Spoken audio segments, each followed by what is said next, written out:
Təsəvvür elə ki, sevdiklərindən çox gözəl bir gün keçirdirsən. Ya da yeni bir paltar almısan və onun sevinci hələ də ürəyindədir.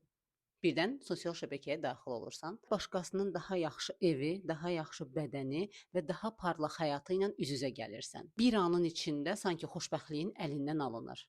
Çünki özünü müqayisə eləməyə başlayırsan. Və bu müqayisə iki cürdür. Bir özündən yüksək gördüyün insanlarla müqayisə var, hansı ki, bunda sən özünü məyus, uğursuz hiss eləyirsən.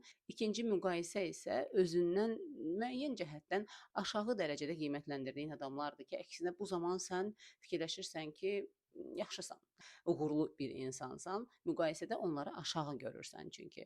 Məsələ burasındadır ki, sosial şəbəkələr bu effekti xüsusilə özündən yuxarı qiymətləndirmə effektini artırır. Çünki hər kəs sosial şəbəkələrdə həyatının ideal tərəfini göstərir. Həmişə seanslarda da pasientlərlə bunu danışıram. Hər birimizin öz yolumuz var. Bir başqasının həyatına baxıb oradakı uğuru görüb özünü uğursuz hesab eləyəndə fikirləş ki, hər birimizin ayrı-ayrı həyat yolumuz var. Sənin sahib olduqlarına bir başqası sahib deyil, onun sahib olduqlarına da sən sahib deyilsən. Başqaları ilə müqayisə etdiyin müddətcə əlində olanların qədrini bilməyəcəksən və xoşbəxt olduğunu heç vaxt hiss eləməyəcəksən. Məncə insan o vaxt xoşbəxt olur ki, əlindəkinə qane olub daha yüksəyini, daha üstün olanı da istəməyi dayandırmır.